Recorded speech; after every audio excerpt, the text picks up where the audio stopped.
이 시간 우리에게 주신 하나님의 말씀은 누가복음 15장 20절에서부터 32절까지 말씀입니다. 신약성경 121쪽입니다.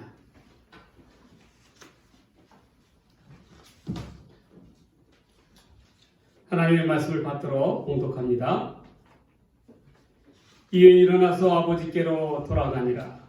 아직도 거리가 먼데 아버지가 그를 보고 측은히 여겨 달려가 목을 안고 입을 맞추니 아들이 이르되 아버지 내가 하늘과 아버지께 죄를 지었사오니 지금부터는 아버지의 아들이라 일컬음을 감당하지 못하겠나이다 하나 아버지는 종들에게 이르되 제일 좋은 옷을 갖다가 입히고 손에 가락지를 끼우고 발에 신을 씻기라.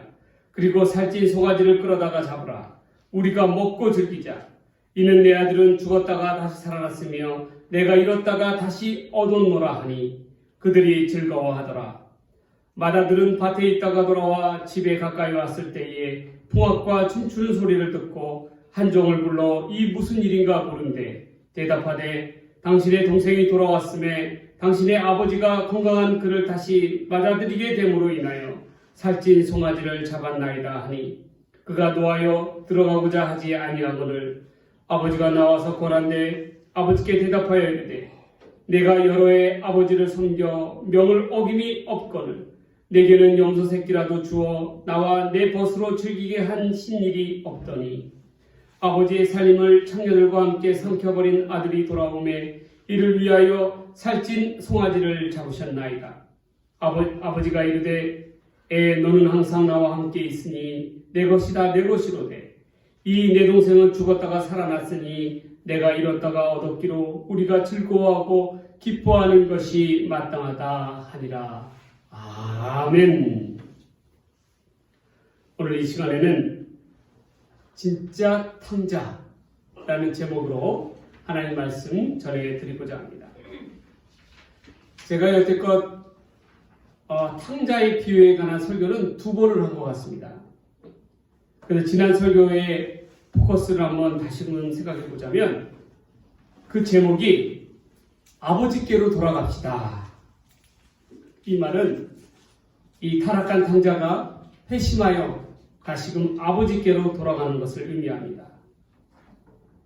당연히 중심 인물은 아버지의 유산을 가지고 떠나 타지에서 타락한 둘째 아들입니다. 다른 설교의 제목은 어떤 것이었냐면 아버지의 마음이었습니다.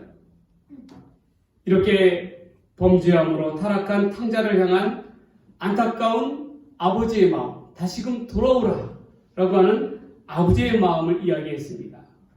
중심 인물은 탕자를 애타게 기다리는 아버지였습니다. 그런데 오늘 예수님께서 말씀하신 이 탕자의 비유의 해석에 있어서는 문맥상에 있어서 놓치는 부분이 있었습니다. 문맥의 앞과 뒤를 살펴볼 때에 예수님은 왜 탕자의 비유를 이야기하셨을까요? 정말 예수님께서 이 비유를 통하여 전달하고자 하시는 그 의도가 무엇이었겠습니까?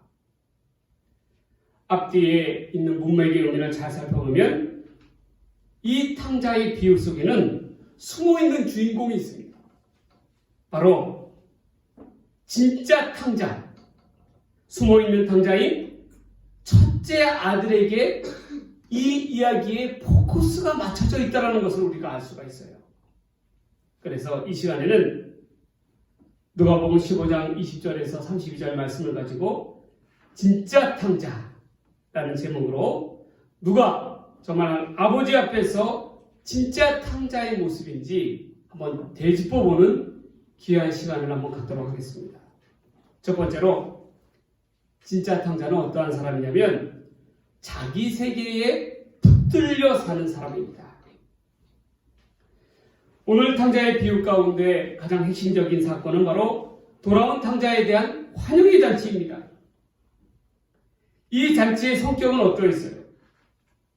아버지는 거짓걸로 돌아온 둘째 아들을 향하여 종들에게 그에게 뭘 시켰습니까? 깨끗하게 씻겨서 좋은 옷을 입히고 손에 가락지를 끼우고 발에 신을 시키고 그리고 살찐 송아지를 잡아서 온 동네의 사람들을 모아 잔치를 벌였습니다.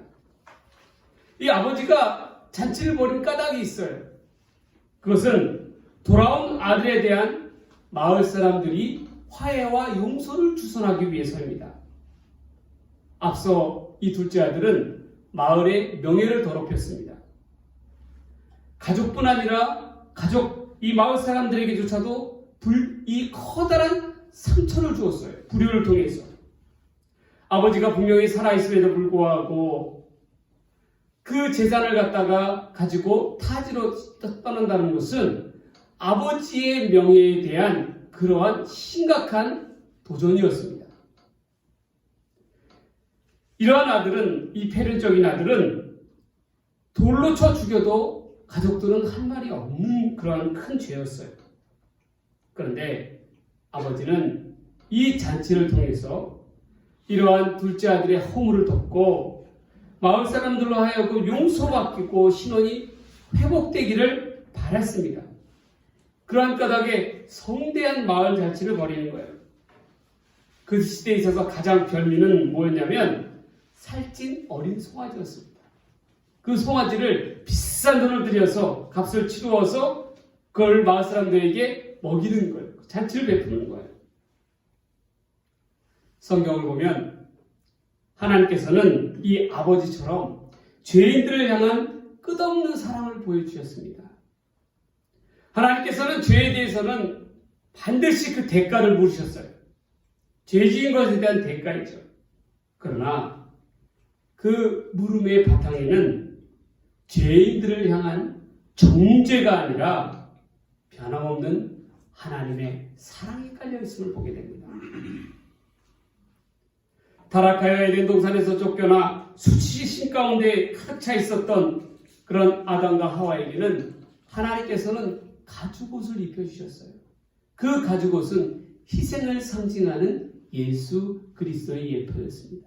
그래서 그들의 죄로 인한 수치를 덮어주셨다는 거예요. 가죽옷을 통해서. 또한 무고한 동생 아벨을 죽인 형 가인에게는 두려움에 떨며 저주를 받은 가인에게는 하나님께서 그에게 무엇을 주셨습니까? 가인이 하나님께 자신의 죄값이 너무나도 크다고 호소를 합니다. 다른 사람이 자기를 죽일 것 같다라고 두려움에 떱니다.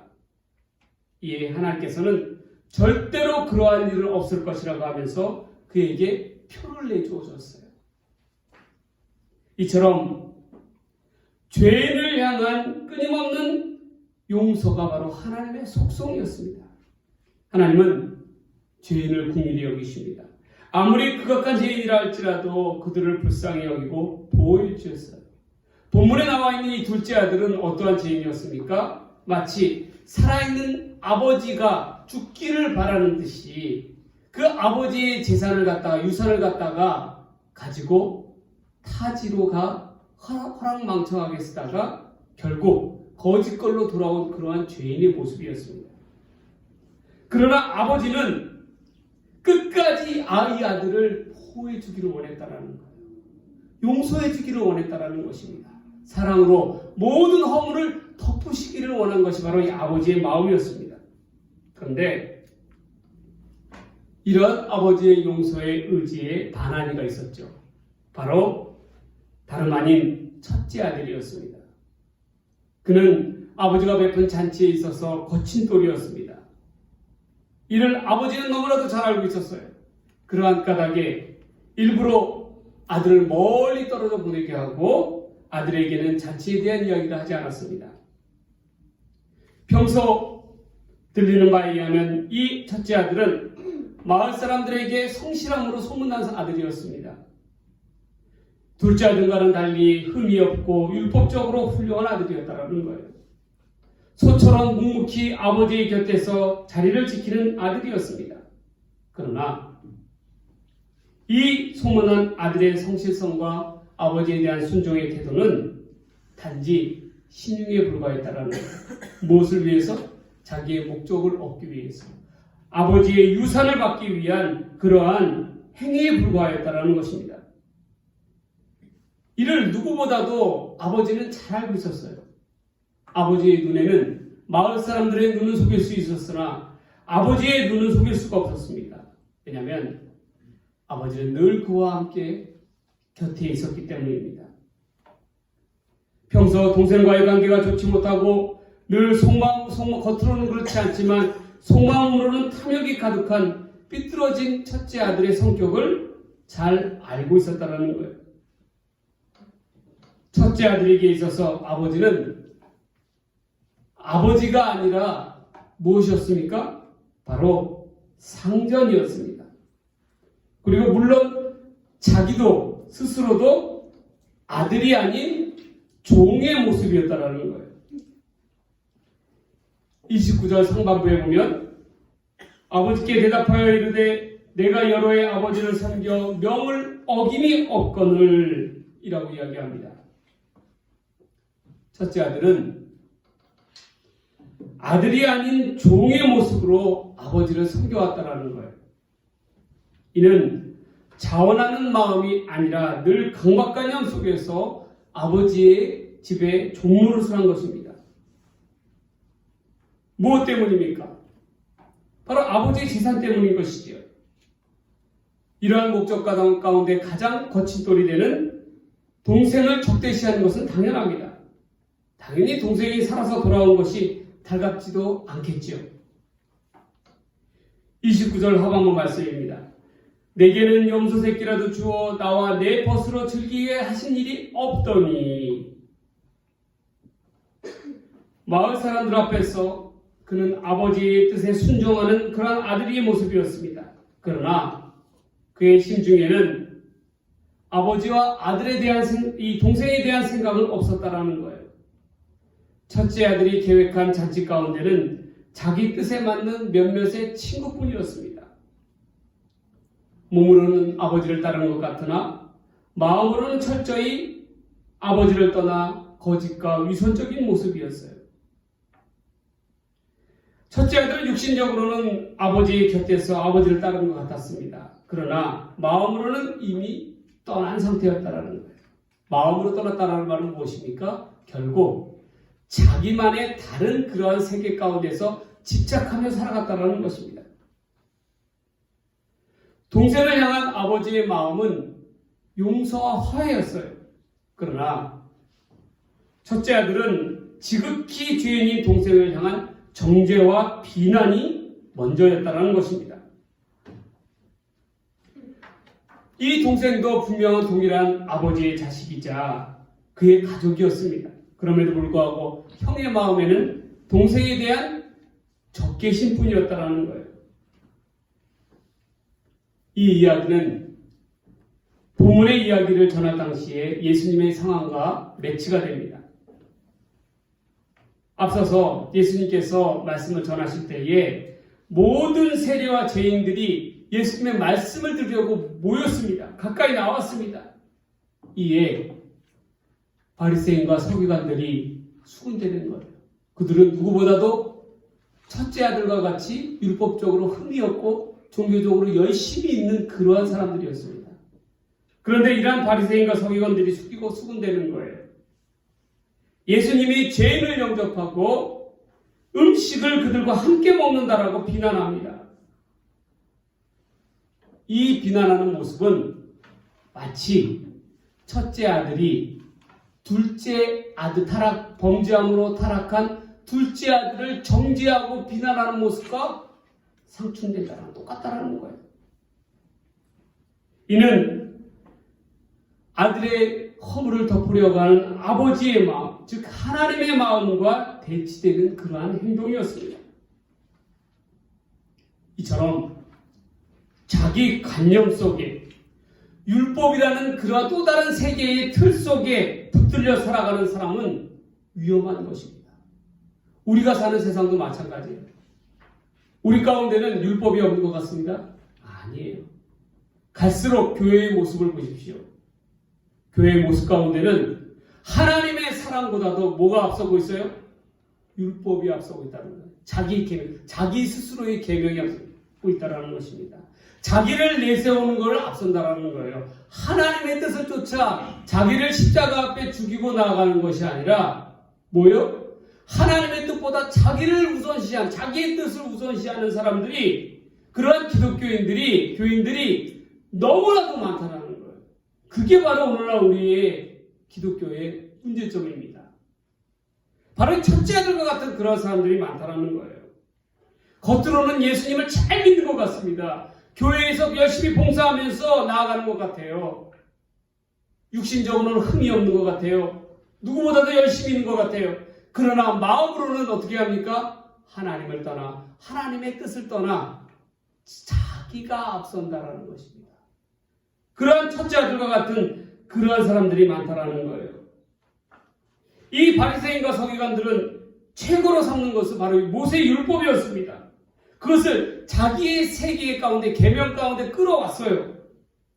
그래서 자기들만이 하나님의 선민이고 자기들만이 하나님을 바르게 섬기는 백성이라고 여겼습니다. 그러한 까닭에 종교적인 열심을 냈어요. 그러나 그들은 첫째 아들과 같았다라는 거예요.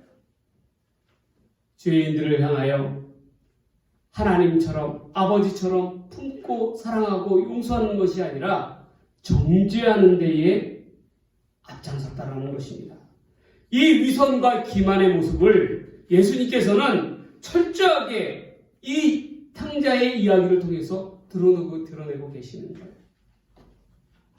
여러분, 그러한 까닭에 제가 앞서서 이 탕자의 이야기, 스토리의 이야기가 중심이 바로 둘째 아들도 아닌 이 아버지도 아닌 첫째 아들에게 있다는 것이 바로 여기서 나타나는 것입니다.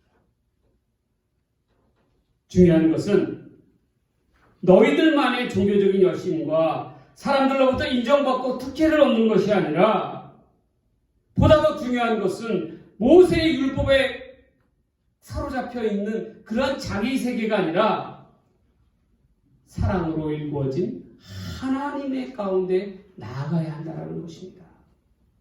죄인들을 용서하고 이해하는 것이 하나님의 뜻이라는 것을 예수님께서는 이 이야기를 통해서 분명하게 가르쳐 주시는 거예요.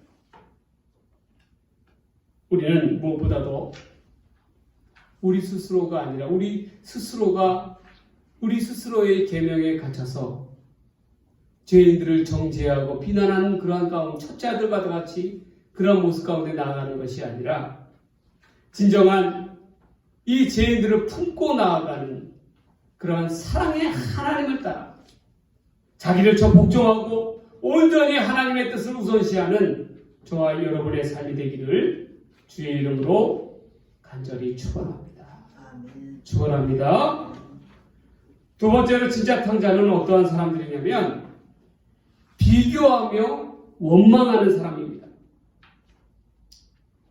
지난주에 저희 주변 아파트에 사시는 한 어머님이 저를 찾아오셔서 자녀의 문제를 상담하셨습니다.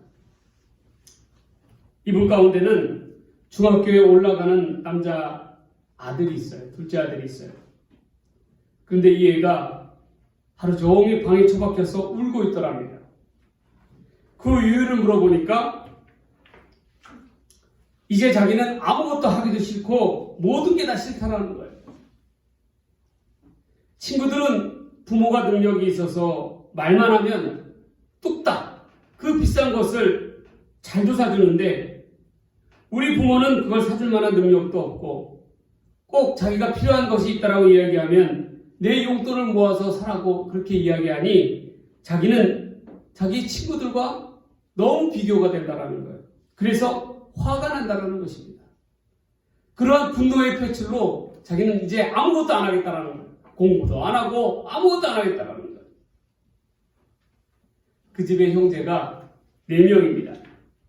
그런 까닭에 이 애한테만 신경을 쓸 수가 없는 거예요. 걔보다 더 어린 동생이 2이나 더 있어요. 쉽게 얘기해서 이 애의 주장은 친구들 앞에 자기가 창피하다라는 거예요. 친구들이 자기에 대해서 그렇게 놀린답니다. 너는 키도 크고 얼굴도 잘생겼는데 왜 입고 다니는 것, 신고 다니는 것, 하고 다니는 것은 그 꼴이냐라고 놀린다라는 거예요. 결국 이 이야기를 듣고 보니까 저도 은근히 조금 화가 나더라고요. 이 A의 불평과 불만, 원망의 대상은 누구를 향한 것입니까? 바로 부모를 향한 거예요. 부모의 능력에 대해서 원망하고 불평하는 것이지요. 왜 우리 부모는 이렇게 못해주느냐. 그런데 이 아이가 몇 가지 놓치고 있는 생각이 있어요. 첫 번째로 이 아이는 자신의 불평에 대한 부모의 입장을 전혀 고려하지 않았습니다. 자기가 바라는 것을 해주지 못하는 부모의 마음이 어떠했겠어요? 얼마나 부모는 또 자괴감을 느꼈겠어요? 자기 능력에 대해서. 두 번째로는 이 비교와 원망은 항상 상대적이라는 거예요. 물론 자기보다 잘 사는 친구가 있을 것입니다. 그러나 자세히 돌이켜보면 자기보다도 더 어려운 처지에 있는 친구들에 대한 생각이 없다라는 거예요. 그러면 그 친구들은, 자기보다 더 어려운 친구들은 어떻게 이 험한 세상을 살아가라는 것입니까? 자기보다도 항상 더 비관적이고 불평불만하며 살아가야 되는 것입니까? 아니라는 것이죠. 세 번째로 이 친구의 큰 문제점은 뭐냐면 모든 문제의 근원을 부모에게로 전가하고 있다는 것입니다.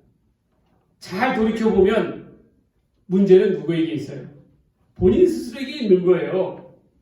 그런데 이 문제를 부모에게 다 떠넘깁니다. 자기는 문제가 없는데 부모가 능력이 없어서 그런 거 아니냐라는 거예요. 돌이켜보면 굉장히 괘씸합니다. 여러분, 한번 생각해 보세요. 아무리 좋은 가방을 메고 아무리 명품 옷을 입는다고 해서 그 인생 자체가 명품이 되는 건 아니에요. 이 친구한테는 무엇가 빠져 있어요? 감사가 빠져 있어요. 어떤 감사입니까? 남들보다도 키도 크게 낳아주시고 이쁘게 낳아주신 부모님에 대한 감사가 없어요. 그리고 자기에게 없는 것에 향해서만 불평불만한다는 것이 옳지 못하다는 것입니다. 결국 모든 자기의 불만과 원망에 대한 문제의 시작과 끝은 부모가 아니라 자기 스스로에게 있음을 깨달아야 하는데 이 어린 친구는 그것을 깨닫지 못하고 있는 거예요. 마찬가지예요. 여러분, 이 어린 친구가 생각하는 것이 우리도 똑같지 않습니까? 우리도 그렇게 생각할 때가 너무나도 많더라는 거예요. 하나님 아버지, 왜 나한테는 재물을 주지 않습니까? 하나님, 왜 나한테는 이렇게 능력을 주지 않습니까? 결국 우리의 모든 불만과 이 원망의 끝은 어디를 향하고 있어요? 하나님께로 향하고 있음을 볼 수가 있습니다. 우리도 똑같다라는 거예요. 다시금 본문으로 돌아가 살펴봅니다. 29절 하반부에서 30절 말씀입니다. 내게는 염소새끼라도 주어 나와 내 벗으로 즐기게 하신 일이 없더니 아버지의 살림을 장녀들과 함께 삼켜버린 이 아들이 돌아오매 이를 위하여 살찐 송아지를 잡으셨나이다. 동생을 살리기 위해서 화해의 잔치에 참여하기를 강권하는 아버지를 향하여 첫째 아들은 매몰차게 거절합니다. 그리고 마음에 담겨두었던 폭풍 같은 분노를 표출해요. 그 분노의 이유로 내세우는 것이 무엇이었습니까? 동생과의 비교를 통한 불평과 원망이었다라는 거예요. 물론 그 대상자는 바로 아버지였습니다. 이 아들의 분노는요, 끊임없이 평상시 그가 얼마나 끊임없이 동생과 자기를 비교해가면서 아버지를 원망하였는가라는 것을 보여주고 있습니다. 그는 타락의 길로 나아가는 동생을 말리지 않았어요. 그리고 타지에서 동생이 거짓거리 되었다라는 소식에 기뻐하였을 것입니다. 왜냐하면 돌아온 동생을 향한 형의 행동을 보면 충분히 이해할 수가 있어요. 아버지는 잔치를 통하여 이 둘째 아들을 살리고자 하나 형은 계속적으로 동생의 죄악을 하나씩 들춰내고 있습니다. 창기와 놀아나고 재산을 말아먹고 급기야 자기 자신의 처지와 비교해가면서 동생의 죄악을 폭로하고 있어요. 이 첫째 아들에게 있어서 동생은 동생이 아니었습니다. 그 증거가 뭔지 아세요? 오늘 본문에 있는 말씀을 보세요. 아버지 앞에서 동생을 동생이라고 부르지 않습니다. 뭐라고 부릅니까? 동생 대신에 이 아들이라는 표현을 쓰고 있어요. 곧 이 아들은 무엇입니까? 내 동생이 아니라 당신의 아들이라는 말이에요. 당신의 아들은 될 수가 있으나 내 동생은 아니라는 강한 거부감의 표현입니다. 그러한 까닭에 자기 생각에는 이 아버지로부터 이 동생은 자기가 누리지 못한 대접을 받을 만한 이가 아니라는 거예요. 그러면서 돌아온 동생의 잔치에 분노를 표하는 것입니다.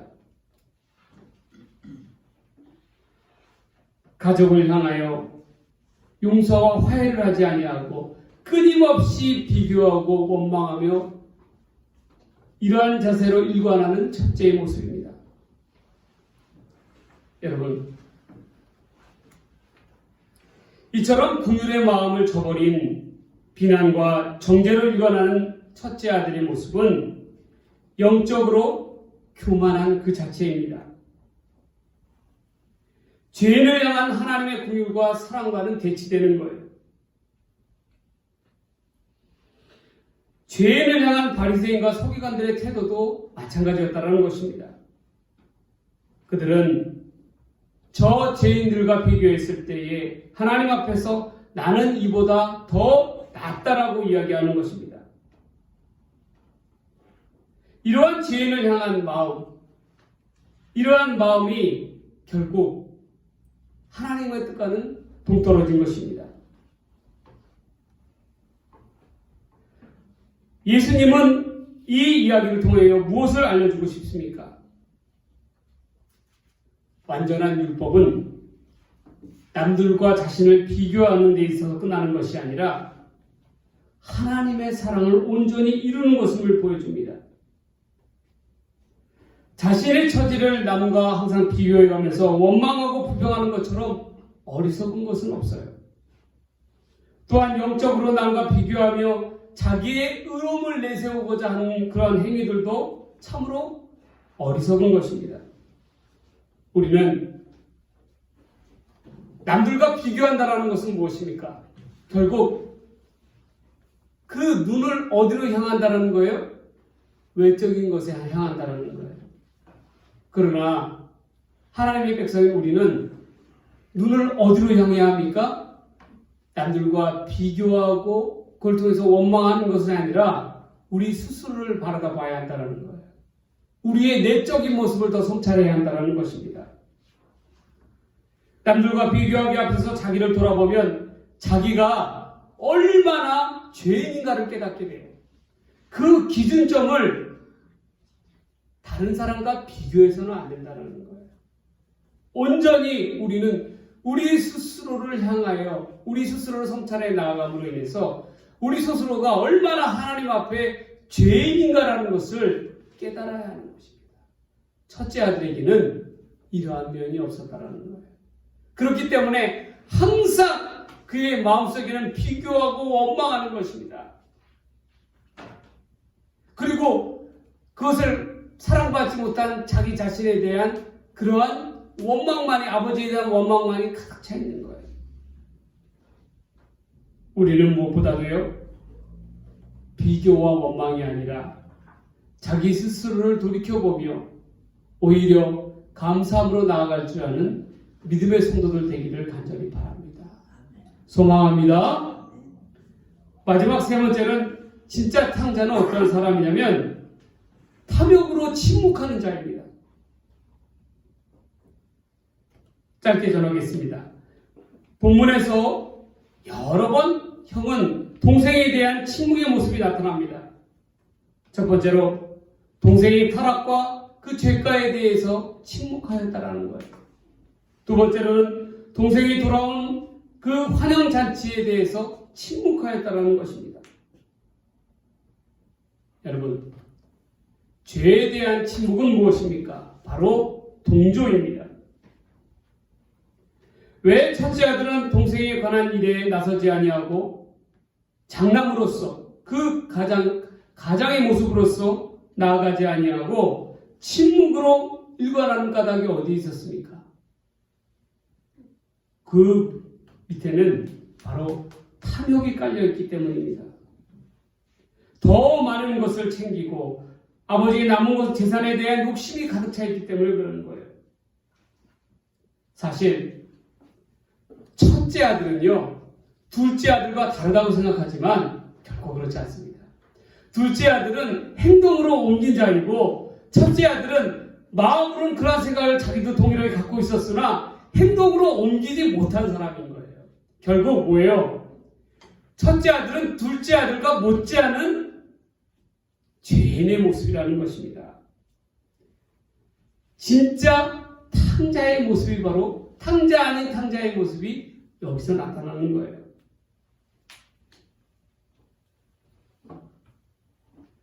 유일하게 돌아온 동생에 대해서 온 마을 사람들이 다 그 기쁜 잔치에 참여했음에도 불구하고 유일하게 참석지 아니하고 저 집 구석에 앉아서 웅크리고 앉아서 원망을 표출하고 있는, 분노를 표출하고 있는 이가 누구입니까?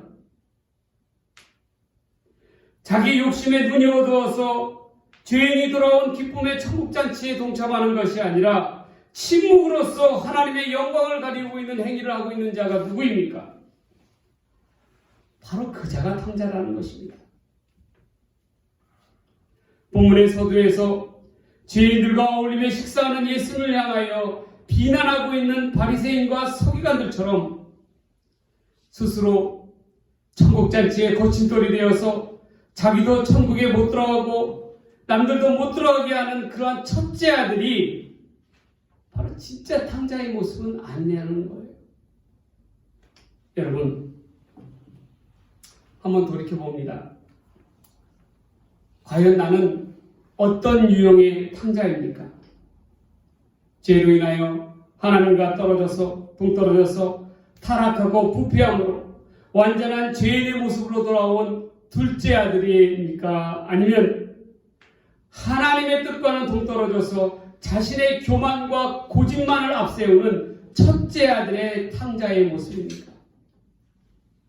이들은 유형만 다를 뿐이지 하나님의 은혜와 긍휼이 필요한 탕자들의 모습입니다.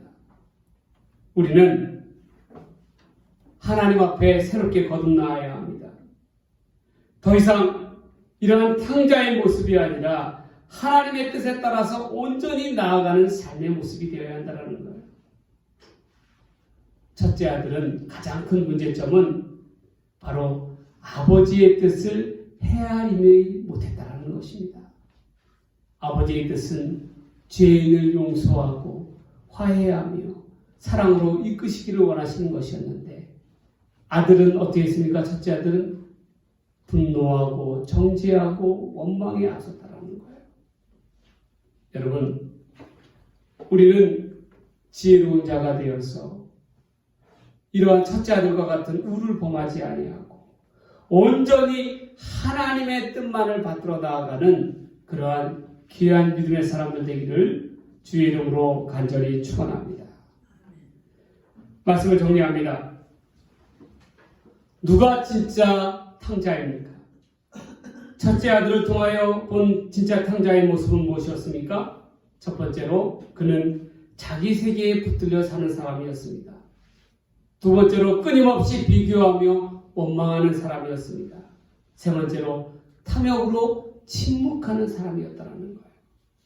우리는 이처럼 진짜 탕자의 모습으로 살아가는 것이 아니라 진실된 하나님의 백성, 사랑의 백성으로 살아가는 저와 여러분의 모습들이 되시기를 주의 이름으로 간절히 축원합니다. 축원드립니다. 기도하겠습니다. 하나님 아버지, 이 시대에는 하나님의 뜻을 쫓는다고 하면서도 탕자와도 같은 모습으로 사는 이들이 너무나도 많습니다. 하나님, 우리는 이 땅을 살아가면서 하나님의 뜻을 온전히 헤아리며 나아가는 자 되게 하여 주시옵소서. 그러므로 이 시대의 당자가 아니라 이 시대에 하나님의 올바른 백성의 모습으로 나아가는 주의 백성들 되게 하여 주시옵소서. 이 모든 말씀 우리 주님 예수님의 이름으로 간절히 기도 드리옵나이다. 아멘.